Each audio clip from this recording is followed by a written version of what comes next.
welcome to Real Truth for Today with Pastor Jeff Schroeder, Senior Pastor of First Baptist Church in Texarkana, Texas.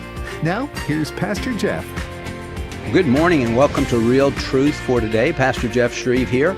Wanted to read to you from 1 Peter chapter 5. The Apostle Peter says this, "Therefore, I exhort the elders among you, as your fellow elder and witness of the sufferings of Christ, and a partaker also of the glory that is to be revealed, shepherd the flock of God among you, exercising oversight, not under compulsion, but voluntarily, according to the will of God, and not for sordid gain, but with eagerness, nor yet as lording it over those allotted to your charge, but proving yourselves to be examples to the flock. And when the chief shepherd appears, you will receive the unfading crown of glory." We want to talk today about leadership in general, and then specifically leadership in the church. People will ask me from time to time, Pastor Jeff, I moved from this city to another city, and we're looking for a church. What should I look for in a church? And that's a good question. And to help me with this important subject of spiritual leadership, leadership in the family, and leadership in the family of God is my good friend, Dr. Chris Schroeder. Dr. Schroeder is the teaching pastor at First Baptist Texarkana. He is our counselor. He trains the staff and develops the staff. He does a lot of things, preaches, teaches, all-around good guy. Dr. Chris, welcome to the program. Thanks for having me, and I'm looking forward to talking about, I love the subject of leadership and pouring into those who are in our charge, like you said, either in the church or in our own families. And you know, also even ourselves, leading ourselves. You can't lead others unless you can lead yourself. Ah, very good. So you're not governed by your appetites, you're in control of those things. Yeah. It says like setting an example. You know, how can you set an example to others if you can't even lead yourself? You know, if there's sloth or there's any kind of laziness or undiscipline. Yeah, Paul says food is for the stomach and the stomach is for food, but God will do away with both of them. Yet the body is not for immorality, but for the Lord, and the Lord is for the body. Yeah, discipline yourself for the purpose of godliness, Paul told Timothy. And that's a big one. We need to be leading ourselves. And in the church, Chris, as I mentioned, many people do move, and they move from a church where they're really doing well, but they get transferred, something happens, they have to move, and then they have to start over in a new church. And it's not easy to do that. Yeah. Well, I like how you say about, tying that into leadership and going to another church, because, over time, I believe the church will take on the personality of the pastor, the leader. Mm-hmm. And so that's a good place to look, is the pastor and what you see in the pastor. If you see an example that's worthy of following, mm-hmm. Paul said, "Follow me as I follow Christ." So in the pastor, if you see someone that's worthy of following, that's probably a healthy church, a strong, healthy church. Well, I talked about this on a Wednesday night, and I called the sermon, "What is a Pastor to Do?" And so, many people, they look at the job, I've shared about this before, they look at the job of a pastor, and they think it's pretty easy. Mm-hmm. You work 1 day a week. It's 1 day a week, or maybe if you have a midweek service, it's 2 days a week. Mm-hmm. But other than that, it's smile, it's be nice, and just kind of walk around. And it's not like that at all. I remember my father-in-law, before I was called into the ministry, and I was talking to him about the ministry, he said, "What you see on Sunday morning that's not the full picture. Obviously, that's a part of it, but it's way more than that." Yeah, I've had a lot of people younger than me, people going into or wanting to go into ministry, and they have this kind of jaded view of the way it is. Actually, they see it in a way that's kind of glamorous, and I'm like, man, I guess I'm showing them something that looks really fun and positive, which it is. It's great. Ministry is great. But there is a hard side to it that a lot of people aren't able to see. Well, and I think, too, for when people look at you up front teaching, mm-hmm. whether it's me preaching, you preaching, or teaching, they see us up front, and they see people, listening with with hopefully rapt attention, and they think, man, I'd like to do that. Have everybody look at me and listen to me. It's almost like Simon the Sorcerer, that I want this power. And I know for me, that is not something I sought after. I was afraid to get up in front of people. Yeah. And so to think, I don't know how those guys do that, because I would be very nervous to do that. I mentioned in that message, What is a Pastor to Do, that the ministry is a wonderful calling, but it's a terrible profession. Yeah. And, Chris, when we interview guys for our ministerial staff, we used to talk about the 3 C's, but we added another C. So character, competence, chemistry, and then calling. Yeah. And calling has kind of gotten pushed to the side in our day and age, but calling is really important. Yeah. I mean, that you are, where everybody is called to be a minister. Every single person is called, every believer is called to be a minister, not just inside the walls of the church, but a pastor is called to vocational ministry. And you have to know that you're called, because times will get tough. You will be challenged. And so you can hold on to that call when you're going through tough times. I always think of Moses in Exodus chapter 3 being spoken to by the burning bush, spoken to by God through the burning bush. And that was his moment of calling. And he could always go back to that calling. And he was even reluctant in going to lead, like not thinking that he was adequate, that he had what it took to lead, but he had that calling. And so that calling is huge. And so to know that you are called, and usually if you're called, if you're called if people start seeing that also in you and they start validating that in you. I think your story is pretty cool as far as your father-in-law being a pastor, and then Debbie growing up as a pastor's kid, and the kind of the way that he did ministry. And I know I never met him, but you really look up to him, but her not wanting to be in ministry like that anymore, wanting a different way. Yeah. And so then you being forced to lead in a different way than her dad led. Well, her dad was very pastoral. And so we talk about, the shepherd of the sheep. A pastor, the Latin word for shepherd is pastor. And so that's what we get. A pastor is not a CEO. He's a shepherd. There's a big difference. You said the other night, that Wednesday night, about the CEO.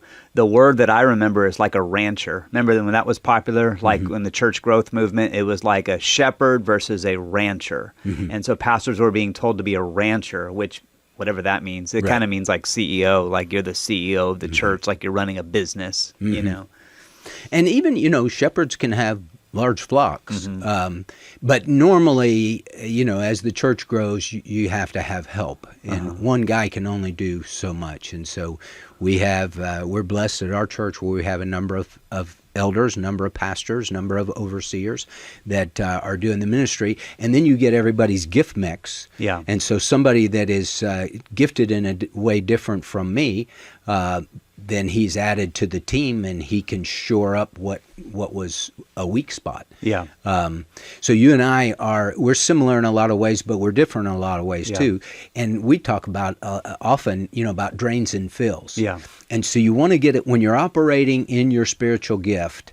Using that gift is a fill; it's not a drain. Yeah. When you're operating outside of your spiritual gift, well, you can do that for a while, but you're going to deplete your strength. Energy. Yeah. Because you're having to expend a lot of energy in an area where you're not naturally strong. Yeah, God didn't wire you in that way. So that is a blessing of a church with the means that we have, the resources that we have at our church, the size of our church, that we are able to put people in spots where they are operating with more fills than drains. But when you're in a smaller local church, you don't really have that benefit. No, you're doing everything. It does force you to equip the saints to do the work of the ministry. Right. But sometimes you're just trying to fill a hole. You're just, putting your finger in the dike. Well, okay, so Chris, you're a hard worker and you want to do a good job. And I think those things are commendable. And you would hope most pastors, really all pastors, have that desire. Where that can get us into trouble is then our families get shortchanged because we feel like we have to be there for this surgery and this situation and that situation and this wedding rehearsal and all these things that we have to go to. And pretty pretty soon we have no time and no energy left for our families. I think pastors basically, men in general, but specifically we're talking about pastors and pastoral leadership. I think that there's always a tension. You're just always going to have that tension. I'm not spending enough time with my family, or I'm not doing enough at the church. You're just always going to have this tension between the two, and you're just going to always have to just kind of work in that tension and making sure that you're as balanced as possible. But it's very difficult to be balanced, especially when you have young children and your wife is priority, and then the church. Right. And so I don't think it's an easy answer or an easy way. You're just always going to have that tension. And it does feel like the younger generation maybe a little different with the work ethic compared to the older generation. Yes. Yeah. So my father-in-law, Gerald Cannon, he was one of those rarities. So we say that a good preacher and a good pastoral care guy tend not to reside in the same person. Yeah. Gerald was a good preacher, and he really had a strong gift of mercy, and he was a rarity. But to do a good job on pastoral care and to be there in the hospitals and all that, especially he served in Houston, so it's not like Texarkana. I mean, the hospital is what, 3/4 of a mile down the street. Yeah. In Houston, I mean, you go to the hospital, you're gone for hours. Yeah. And it takes you 30 minutes to find a parking place. Yeah. And so he was gone a lot, and then he had to prepare and study and have something for Sunday morning and Wednesday night. And back in those days, it was Sunday morning, Sunday night, Wednesday night, 3 different sermons that you had to prepare. So it was a pretty tough load. Yeah, always plenty to do. There's always something that you can be doing. There's always somebody that's in the hospital that needs care, or some kind of celebration that they want the pastor to participate in. Always something. Yeah. Always demand. I just moved into a new house. Come and give a blessing over this house. I mean, good things. But something I learned in seminary, Chris, that's really stuck with me. Every need is not a personal call. And I think that when pastors take that on themselves, like, well, this person's in need, therefore it's a call on my life to do that, it doesn't necessarily mean you have to do it. Yeah. Now, as you saw, I got to have deacons, I got to have helpers in the church that can be me, kind of clone myself, so to speak. So we have a representative at the church that's there for your situation, your surgery, whatever it might be. But I can't be every place at the same time. You better not set the tone or the expectation that you are going to be. So if you start out and you're at everything in the beginning, then that's the expectation from there on out. Yes, so, and then you're it's going to be horrible. Or if a previous pastor was heavy on the shepherd aspect, then they expect that. Oh yeah, then it's going to go on to you. Well, one of the things that Chuck Swindoll said as I was studying 1 Peter chapter 5, he said, let me give a word to pastors and to churches. He said, for the church, don't have an expectation that is so high that no person could ever meet. Yeah. And so your pastor is going to always be available to you, yet he's always going to be studying, yet he's always going to be at the hospital, yet he's always going to be doing this and doing that, and he has all the spiritual gifts. Nobody has that. Yeah. So you have to have healthy expectations. And for the pastor with the church, I mean, you and I know, every pastor wants to go to the church that everybody is serving and they're humble and they're kind and they're building us up. But we have to have healthy expectations also. You interview with a pastor search committee, and as my friend Dr. Wayne McDill says, every pastor search committee lies. Oh, yeah. Because they have this rosy picture of the church. Yeah. And it's not that they're blatantly lying, but they're presenting the best version of basically church. courting. They're basically courting you. You're courting them. They're selling a used car, and they want you to see all the features, advantages, and benefits. They're not really showing you the part that's rusted out and has been wrecked. Let's hide that from them. Yes. But Swindoll's right. Expectations is a huge aspect going in, that the expectations are realistic. Because if you have unrealistic expectations of the pastor, it's going to lead to disappointment on both sides, and it's going to cause a lot of hurt on both sides. Well, you're listening to Real Truth for Today. Pastor Jeff Shreve here, along with Dr. Chris Schroeder. We're talking about the subject of leadership. What does the Bible say about leadership, and especially leadership in the church? We'll be right back.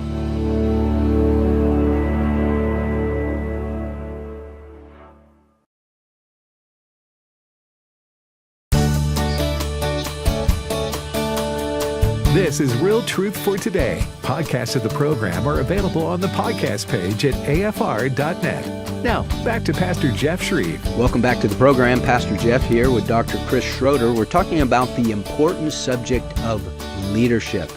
Chris, one of the gurus, is probably a guru in your life, he was in my life, John Maxwell, the leadership guru, says everything rises and falls with leadership. Yeah. And that's really true. You know, we see that in the country. So we go from having a guy that most would agree, Joe Biden, was in a diminished state during his presidency. To put it kindly. Donald Trump has a picture of all the presidents in the White House, and when it comes to Joe Biden, it's a picture of an auto pen, and it's a little bit petty and small, but anyway, he does have that. It's pretty humorous. But Donald Trump is a strong leader. Yeah. You may hate the guy, but he's very consequential. When he's in charge, people know it because he makes his presence Well, he felt. does things. I mean, verbally, he definitely talks more than any president I can remember not in my lifetime. But he's a man of action, and that is something you can definitely respect about him. He's not passive. No. I think passive leadership is one of the worst characteristics. You know, being slothful, letting things go, kind of like the borders, you know, not doing anything about it. Then there will be consequences. And not handling things because it's hard, or you're just stuck with paralysis by analysis. You can't figure out what to do. You're not able to make decisions. That can cause a lot of destruction. Right. And so that's a big difference between Biden and Trump. Right. Well, and Biden was a career politician. Yeah. Trump is not a politician. Yeah. He's a businessman Who has to make things happen. he makes things happen, and otherwise, you know, he's going to lose business. And in government, just like your state, your home state in California, Gavin Newsom, I mean, they'll spend billions and billions of dollars on a rail system from L.A. to San Francisco that is already like 3 or 4 times over budget, and it's so delayed, and it hasn't had the first 10 feet of track. I watched the debate for governor of California. Must have been bored or something. They had 10 candidates on the stage. 8 were Democrat, 2 were Republican. But the Democrats, it's all about the programs that they want to do. And some of the programs are programs that have already been going and are failed. And then the 2 Republicans, one's Hilton, that guy Hilton that was on Steve Fox. Hilton. Yeah, Steve Hilton. And then the other guy was a sheriff. And they just don't have the programs that, you know, that people get excited about, but that's spending money, you know, that the state doesn't have. And so you just see this major contrast, you know, bigger government, bigger programs versus less government, less programs. Well, so I just recently had Rod Martin on the radio program, and he was saying about the fraud in Minnesota. And he said, that's just the tip of the iceberg. The fraud in California, the fraud in the fraud in Illinois, the fraud in New York City. I mean, you start exploring this, it's just going to be an astronomical amount of money. That's a great place to start. Yeah. You know, there's a lot of money right there. There's a ton of money right there. So Zoran Mandani is whining and crying, we need to raise taxes, which I don't know what. Instead of cleaning things up first. Yeah, let's do that first. Yeah. And if they would realize, if you run off all the people that are quote unquote rich, because you're taxing them to death, they just move away, and then you can't tax them anymore. And then as somebody, you know, astutely pointed out, okay, all of a sudden your rich go down a notch. Yeah. Because the uber rich have left. So now it's just the semi-rich, and then those people will leave, and then it's just and those are the job rich. Producers. Those are the ones that produce the jobs, you know. So. They have the jobs, they have the wealth. And so it's so much better to entice those people to stay, as Florida is seeing. Hey, they come here, they love it, and the state is flourishing, and everybody benefits. So let's get back to the on that side, on that note, the passage from 1 Peter chapter 5, where Peter is talking to pastors, to elders. Presbyteros is the Greek word. We get our word Presbyterian from that. But They were elders in the church, and an elder and an overseer and a pastor. 3 words for the same office. Oh, okay, yeah. But our job is to shepherd the church of God, and to conduct ourselves with the Bible refers to Christians as sheep, and so the Lord is the shepherd. The Lord is my shepherd, as David said. But we would be, as pastors, we're under shepherds, underneath the Lord's leadership, but we're given the charge of shepherding God's flock, not our flock. They belong to the Lord. Yeah. And as a shepherd, we think about, okay, what does a shepherd do with actual sheep? Well, I had mentioned several things a shepherd does. He has to lead the sheep, feed the sheep, care for the sheep, and protect the sheep. Protect the sheep, yeah. And so, Chris, as you think about those 4 things, does one stand out more than the others? For some reason, the protection does, just because of the wolves that come to eat the sheep, and just how much false teaching we have in our culture, and how much false teaching from the church, supposed church, the so-called church, and then also just from the chaos of the world that we're in and the media and things that are being said that's false. And that's what people are hearing constantly throughout their week. And then we have usually just Sunday, some on Wednesday, but usually just Sunday, we have just a small amount of time to speak truth into their life when they've heard lies all week long. And so I feel like out of all of them, that one is very, very important right now, is protecting the sheep and giving them a different voice from what they hear throughout the week, and how discouraged and hopeless they could feel throughout the week. And then we're giving them hope as we bring them the truth of, God's word. Well, and it's really important, I think, as you were talking, I was just thinking about Peter walking on the water. As long as he was looking at Jesus, he was doing great. When he started but seeing the wind, he became afraid. And one of the dangers that we all have is if we focus too much on the circumstances. Yeah. It's important to know those circumstances, to know what's going on in our culture and things like that. But you can't focus on that. You have to focus on the Lord. As Nehemiah said, remember the Lord who is great and mighty, and fight for your wives, your sons, your daughters, your homes. And that's our job as a Christian, to stand up in the culture and speak the truth in love. Yeah, and so we have that opportunity when the church is gathered, specifically on Sunday morning, with teaching Sunday school classes and preaching and worship, to have people turn their focus back to the Lord, to fix their eyes on Jesus. And you could just feel the Spirit change when people have been in the house of the Lord from the beginning to the end, of how they know that their spirit has been recharged. Yeah. And now they're ready to be the church scattered, to go back into the world and deal with the darkness that's in the world. And we say shine and share, to go shine in the darkness. Right.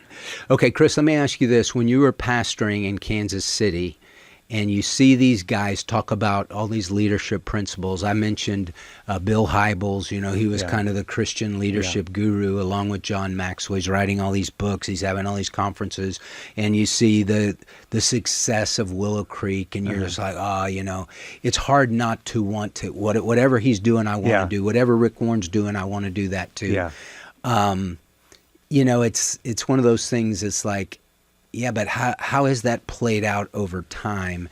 And I mean, I can throw up my hands and say, well, I guess I'm not any good at this, because I don't think like George Patton. I'm not this powerhouse of a leader that everyone wants to follow. Yeah, you used the example of Moses. I've always liked that example as well. He didn't have, you said, Hybel books, Maxwell books to read, to study, to be the leader that he was called to be. All he had was God, listening to God. Right. But it is intimidating. I heard Bill Hybels in early 90s. I was in Southern California, my first pastorate. Well, actually, before I was even pastoring, I heard Bill Hybels when I was like 19 or 20 years old. And when I heard him speak is when I felt called to preaching ministry. I loved the way he spoke, just so common man. He wasn't like an Adrian Rogers or a Swindoll or something like that. He was just common man. He had like 3x5 cards that he would speak off of, and there was something about his style that really spoke to me, that inspired me. And then watching the moral failure that he had, you called it a scandal. It was just so disappointing Well, and then, like you said, not to respond to it, never to even apologize or address it in any way. Very, very disappointing. Yeah, it's almost like you're a deadbeat dad. You just leave your flock and a hireling. I mean, that's what Jesus said. The true shepherd is going to stand and fight for his sheep. The hireling is going to run away. Yeah. And I have no respect for a guy that does that. And obviously, it seems like Bill Hybels knows the Lord, but nobody is immune to falling into temptation with, as we talked about just today, about money and sex and power and slothfulness. Nobody's immune to those things. But if you mess up, you need to fess up.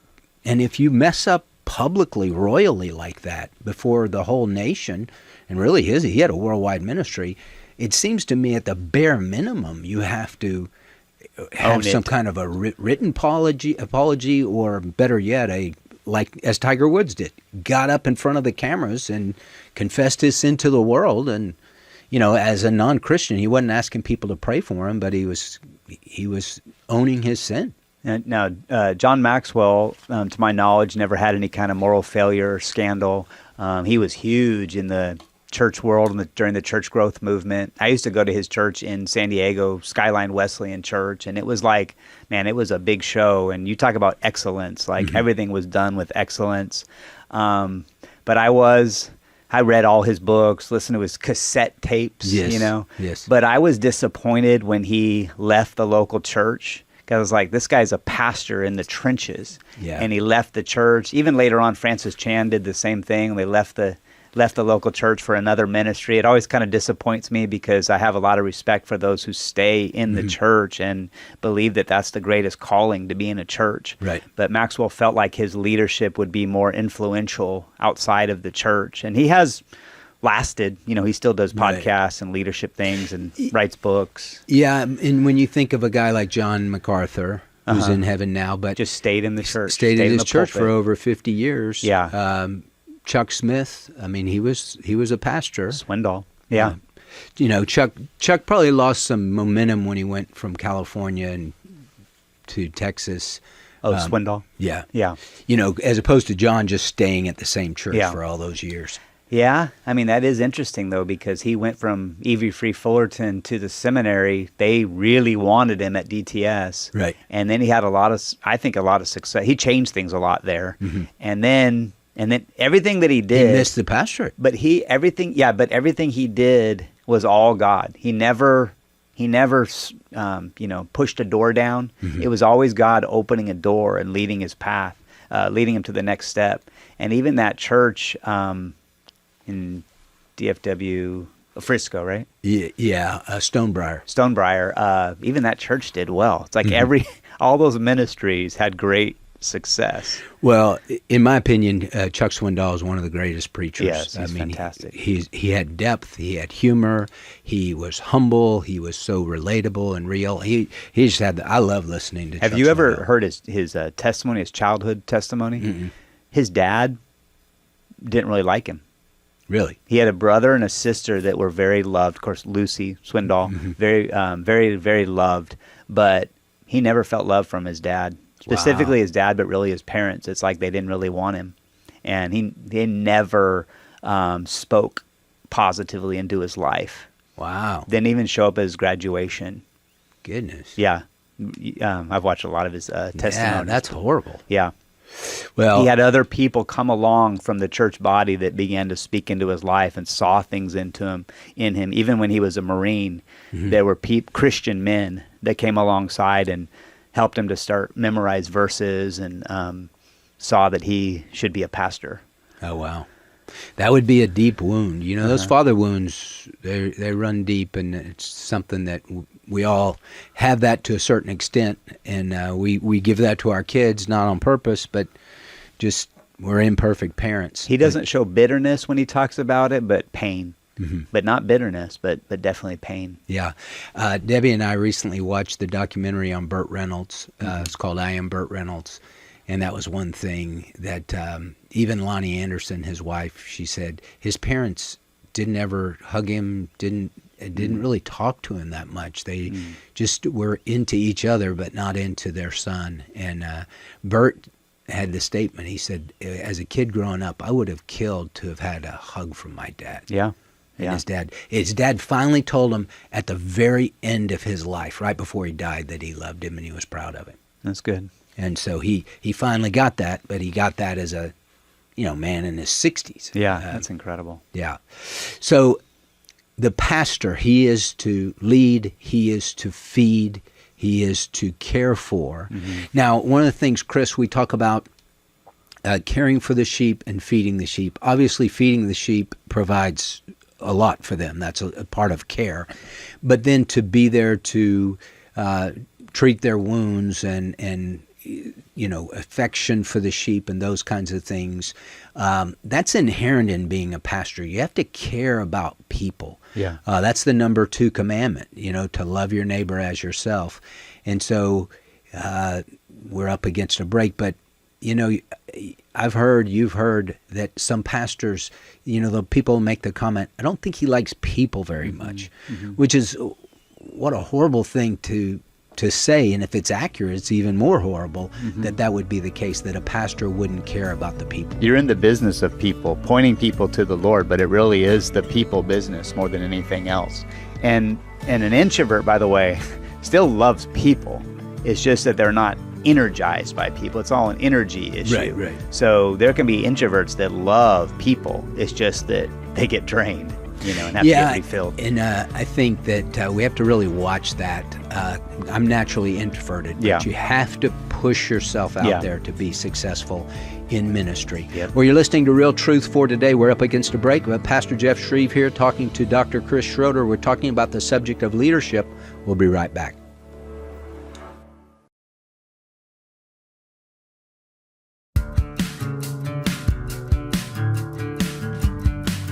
If you'd like to contact Pastor Jeff, email pastorjeff@fromhisheart.org. Now, back to Real Truth for Today with Pastor Jeff Shreve. Welcome back to Real Truth for Today. Pastor Jeff Shreve here talking to Dr. Chris Schroeder, talking about the subject of leadership. Peter has a lot to say about it, and he's talking to pastors, and he says, I exhort the elders among you as your fellow elder and witness of the sufferings of Christ. He saw what Jesus went through, and he's a partaker also of the glory that is to be revealed. Chris, one of the things, we haven't mentioned this, but we could say it goes without saying, but it doesn't. A pastor needs to have a personal relationship with Jesus. Oh, that's good. That's kind of important, isn't it? Yeah. And pastors, I know pastors that have the title, but I don't think they've ever been born again. Wow. When Jesus talked to Nicodemus, and he was telling him, you must be born again, Nicodemus didn't understand what he was talking about. And Jesus said, how is it that you are the ruler of the Jews and you don't understand this? I mean, you're the top of the religious heap, and you don't get what I'm saying. Yeah, I've been witnessing to a guy for a while that he's very religious, and he wants to talk religion. But I don't know, I'm starting to doubt whether he has a real relationship. So you can see where pastors would be like that, where they know the right things to say as far as religion. Right. But do they have a true relationship that can be articulated through understanding the gospel message and what's happened in their life and true life transformation? Bailey Smith, an evangelist, he used to say, there are a lot of people that know the Word of God, but they don't know the God of the Word. Oh, yeah, that's good. And so a lot of seminary professors can know, jots and tittles about the Word of God, but they don't know. Well, the enemy knows author. the Word, right? Right. Yeah. He does, and he uses it to twist people into pretzels. Well, so Peter says, hey, I'm an elder just like you're an elder. I'm not way up here and you're down, down the ladder. We're fellow elders, fellow pastors, fellow overseers. And when he talks about pastoring, as we said, that's to shepherd. And so we lead the sheep, we feed the sheep, we protect the sheep, we care for the sheep, and we do it with eagerness and a willingness, not under compulsion and not for sordid gain. We don't do it for the money. Now, we all know that we need money to live, but that's not the the driving force behind your ministry, my ministry, or really anybody that would be called into ministry. We're doing it for the Lord. We're not doing it for the pay. Yeah, you'd be kind of mixed up if you were trying to be a worldly success and you went into the calling of being a pastor. That wouldn't mix very well.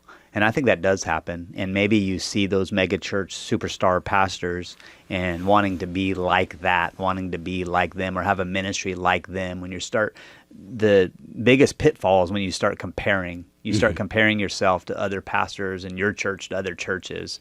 That could be a major pitfall, because then you're putting your goal into basically worldly success instead of, hey, I'm just going to be, you talk about it a lot, just be faithful where you're at and let God bring the growth. Right. You know. Well, Chuck Swindoll, in the commentary I read, he said, your pastor's probably not going to be well known outside of your community. Mm-hmm. Now, we live in a world today, because of social media and things, people are a lot more known than they were 40, 50 years ago. But most pastors are not going to be, you mention your pastor's name 3 states over, they're going to be like, I don't know who that is. Yeah. You go to a church, maybe your pastor's a nationally known person. That's a little different, but for the bulk of pastors, the call is to be faithful to the shepherd, the chief shepherd, the great shepherd, the good shepherd, and to feed and lead and love on and protect the sheep. That's the job. And I think if you're going to do all that, you have to know the sheep. You have to be with the sheep, and sheep, all the jokes and all the truths about sheep. They're smelly, there's trouble, there's always going to be ones that are wandering that you're going to have to take care of. Mm-hmm. And so, but you're going to have to be with the sheep to know how to minister to them, how to preach and teach and counsel and take care of. You're going to have to be with them. Right. Well, one of the key things he says in 1 Peter 5, verse 3, that we are to do this with eagerness as we shepherd the flock of God, not as lording it over those allotted to your charge. We don't say, well, I'm the pastor, you do what I say, but proving to be examples to the flock.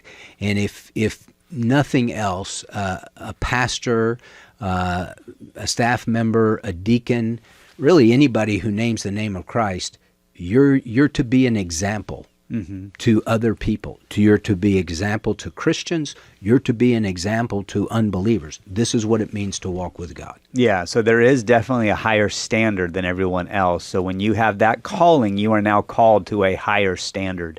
And so that means you have to have accountability. That means you have to be filled up every day. You have to be spending time with God. You have to know when you're getting near empty. You have to really steward yourself well because of the immense calling that you have on your life to fulfill. Mm-hmm. I've had something that came up on a feed on, how Reels comes up on Facebook. I think it's Facebook. Anyway, this guy, heavyset pastor, was talking about going on an airplane, and he said that he just made the comment as they were getting ready to sit down.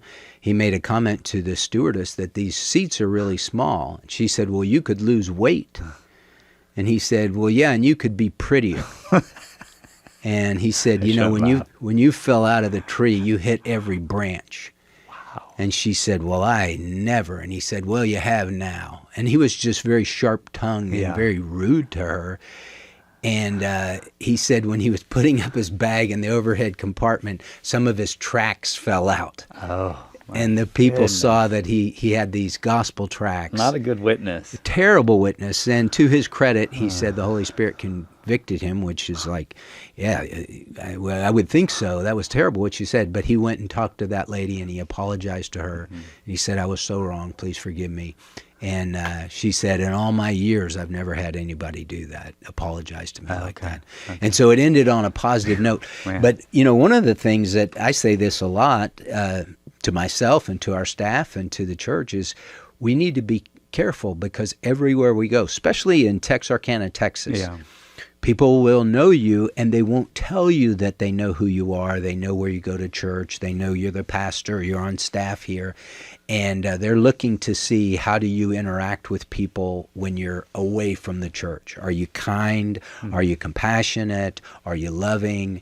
Do you represent Christ? Are you shining for Christ? Mm-hmm. Or are you a jerk? Right. And you talked about also, like during conflict, even also within the walls of the church, when someone comes at you, how you respond. They may be totally unfair in the way that they're coming at you, but how you respond is still super important. It's just a higher standard for those in the ministry. Like you said, there's men, there's women, and then there's pastors.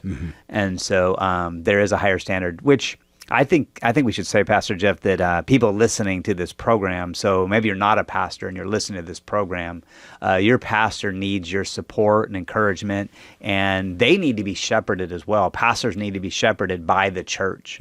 And so, and grace. They need grace. I mean, they know that they're called to a higher standard and they fall short and all that, but they need, I just love those people that come alongside us that encourage, and then we know those ones that are, call them EGR, extra grace required, and you see them coming and you're like, oh no, what do they have now? What's the critique? What's the criticism now? And so be that one that builds up and not tears down. That's really important. And so Paul told Timothy, young Timothy, let no one look down on your youthfulness, but rather in speech, conduct, love, faith, and purity, show yourself an example of those who believe. Chris, when we think about the leadership of moms and dads to their kids, your kids are watching you, and we think we're teaching them through what's coming out of our mouths, and we are, but then they're looking to see, okay, you tell me to trust God, but when something happens that's unsettling in your life, do you trust God? Or do you worry? Do you fear? Do you get angry? Do you fly off the handle? The things we had that statement, do as I say, not as I do. Yeah. That doesn't work in parenting. Yeah. Because kids watch what you do. Yeah, they're always watching.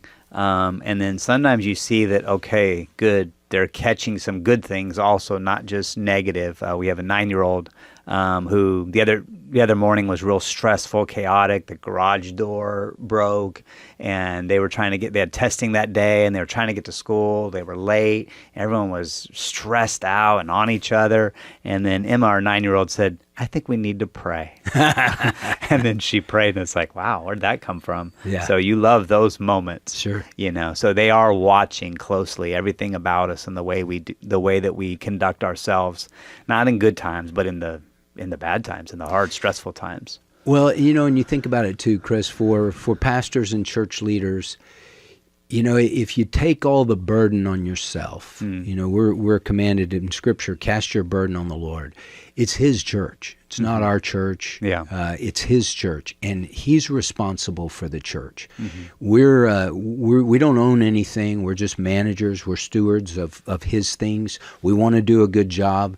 But at the end of the day, if you take ownership of that which does not belong to you, you're going to get stressed out. Yeah. And if you understand that, hey, I'm here to do as good a job as I can possibly do, but this is really on the Lord. This isn't on me. Yeah. That takes all the pressure off. Yeah, that is a huge aspect, I think, to this whole thing. Not owning it like it's yours and squeezing it so tightly, but just knowing that you are a steward and it's God's church, and we're just standing on His promises.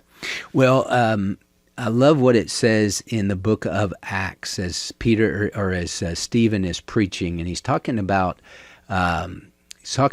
David. And let's see where I find this. Because David served the Lord in his generation, and then he fell asleep. Yeah. Then he died, and so my friend Paige Patterson said, for pastors, you're going to pastor that church for as long as God wants you to pastor the church.